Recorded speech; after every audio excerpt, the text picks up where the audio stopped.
Quero falar neste vídeo aqui uma palavra de Deus para nós conhecer um pouco de Deus. Não vamos falar um pouco de Deus porque Deus ele é um Deus infinito, imutável. Então nós vamos aprender um pouco de Deus na nossa vida para nós viver este amor de Deus. Eu quero trazer baseado aqui no livro de 1 João, capítulo 4, versos 7 ao 11, que ele nos fala assim, o amor de Deus. O que nós devemos praticar nesses dias de hoje? O amor de Deus para a nossa vida. Então, no capítulo 4, verso 7 até o 11, ele nos fala assim, ó. Amados, amemos nós uns aos outros, porque o amor de Deus é aquele que ama é nascido de Deus e conhece a Deus. Aquele que não ama não conhece a Deus, porque Deus é amor. Então nós vemos que Deus é amor. O verso 9 ele diz assim: nisto se manifesta o amor de Deus para conosco, que Deus enviou seu Filho unigênito ao mundo para que por ele vivamos, para que nós vivamos através do seu Filho amado Jesus Cristo. E o verso 10 ele diz assim: nisto está o amor, não que nós tenhamos amado a Deus, mas que Ele nos amou e nos enviou seu Filho para propiciação pelos nossos pecados. Eu quero ler o 11 aqui.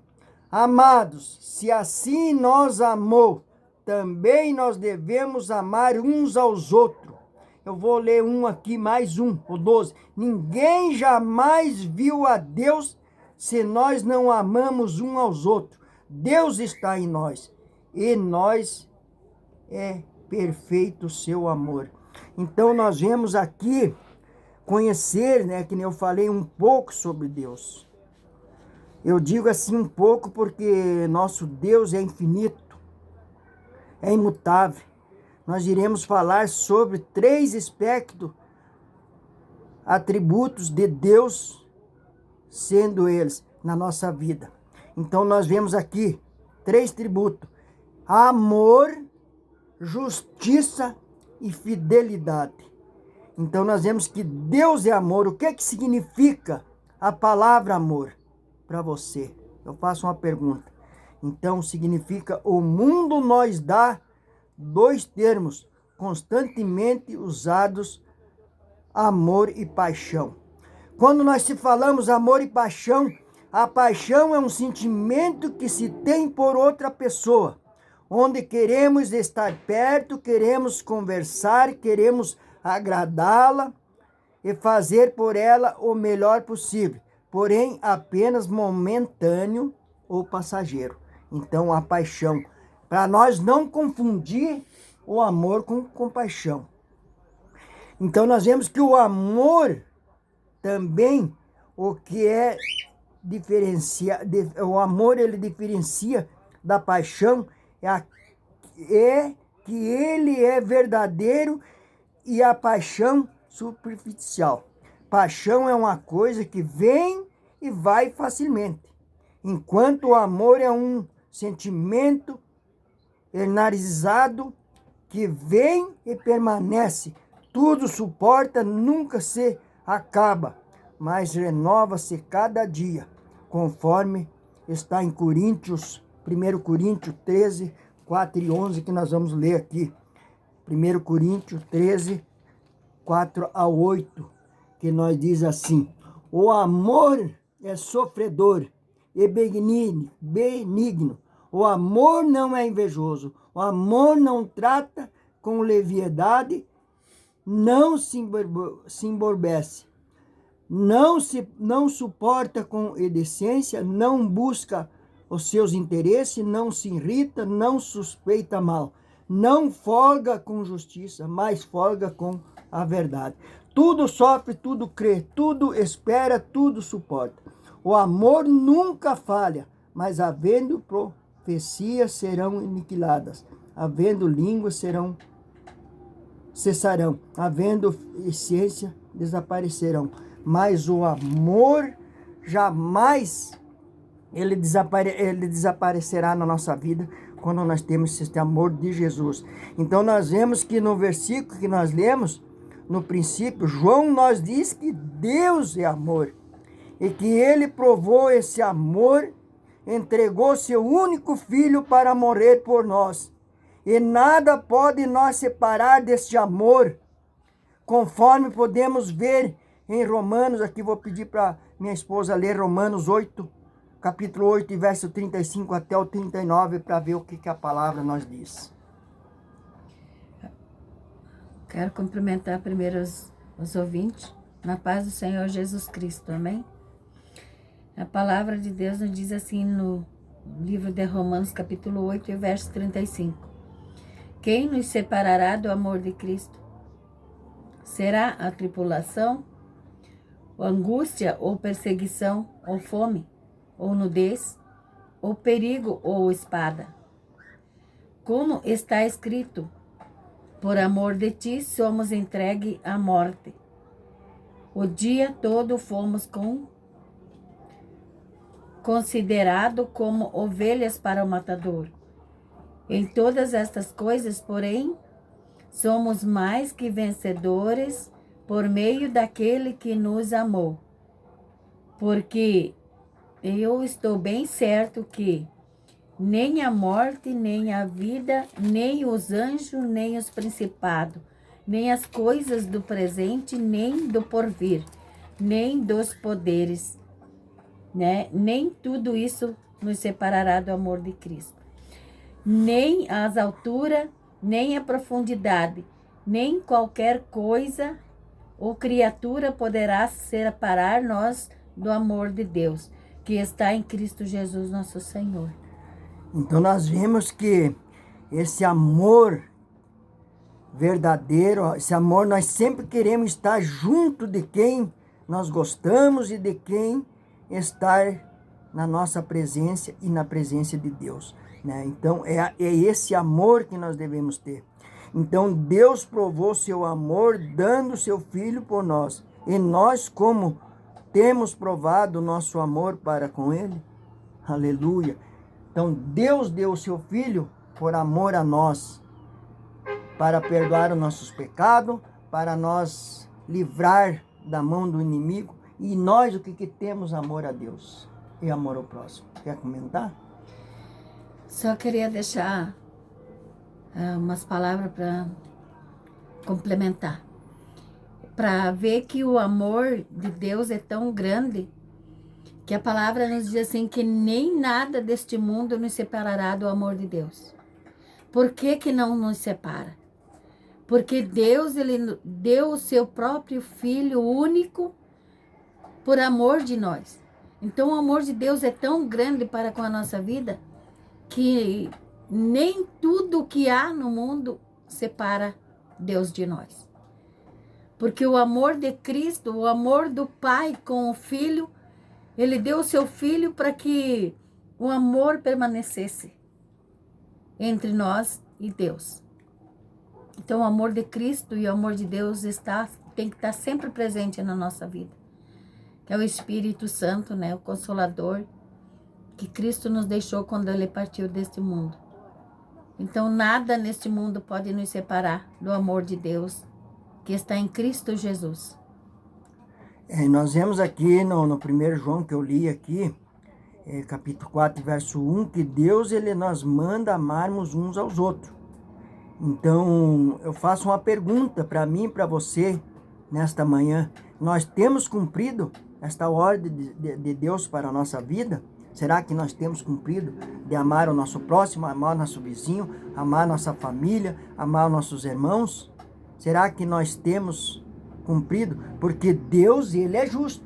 Deus, Ele é justo. Ele fala assim, ser justo é justiça. O que significa? Eu vou ler aqui, ó. Um certo juiz, quando condena um estuprador à prisão perpétua.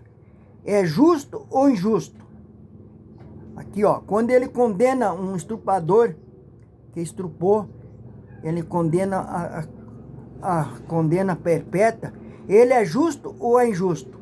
Então, agora vamos ver aqui, o mesmo juiz manda uma pessoa para a cadeia, só que desta vez a pessoa não faz nada e é inocente. Ele foi justo ou injusto? É uma pergunta. Então, aqui eu quero dizer para vocês, quando analisamos este juiz, podemos ver que ele foi justo na primeira sentença.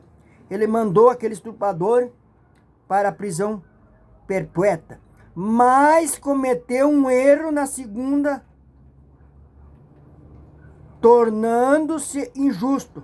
Porém, por que ele se tornando injusto, né? Porque ele é humano e é possível de erros.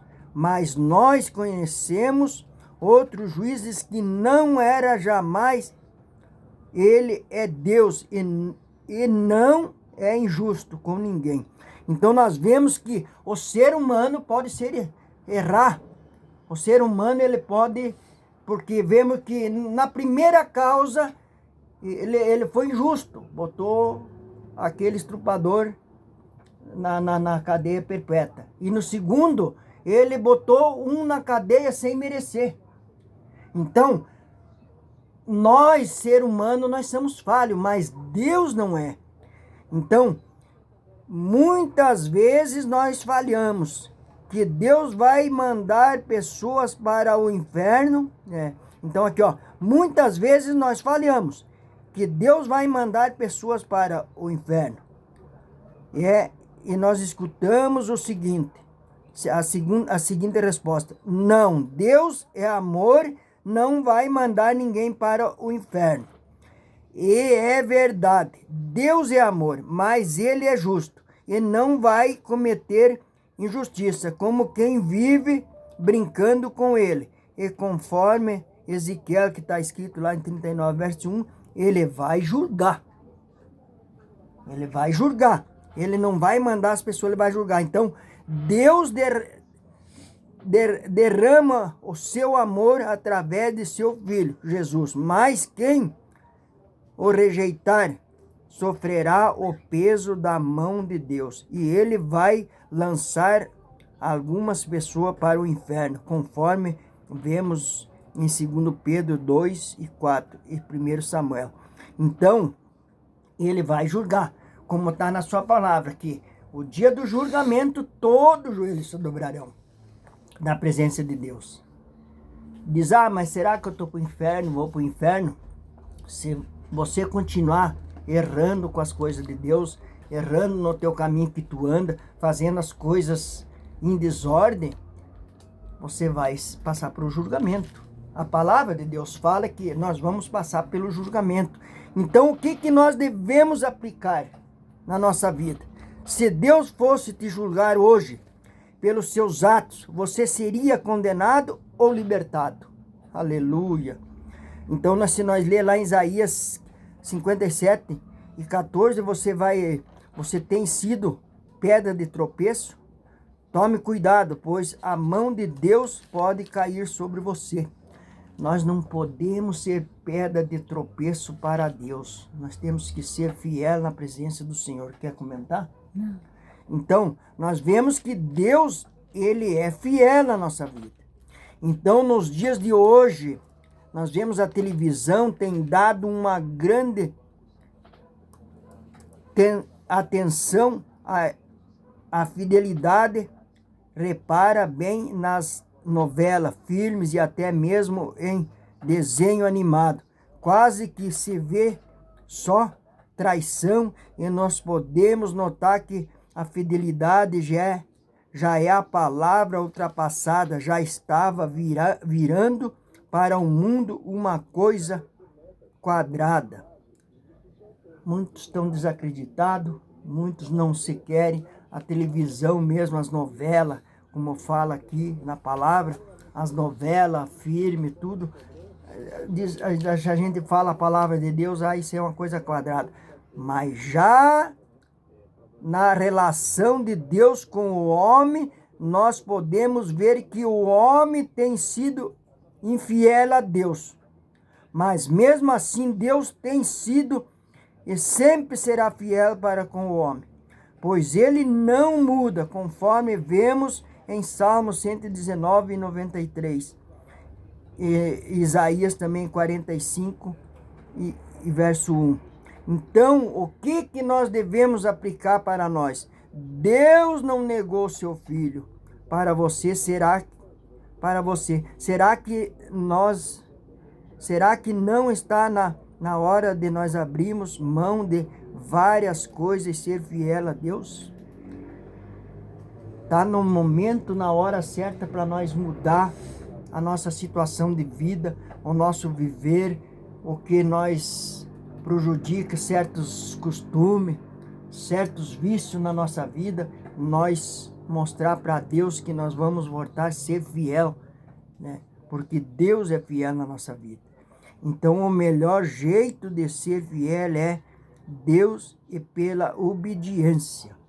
Pode falar. Tá bom. Então, é pela obediência de Deus que nós vamos alcançar a vitória nas nossas vidas. Se nós não tivermos a obediência a Deus, pela sua palavra, que está escrita aqui, de nada adianta nós dizer que nós amamos a Deus e não obedecemos a sua palavra.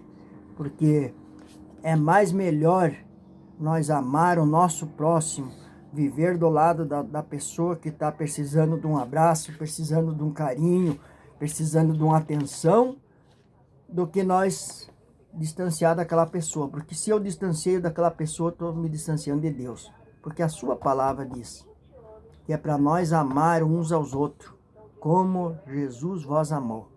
Então, que Deus nos abençoe nesta manhã e que nos dê força para nós entender da palavra do Senhor.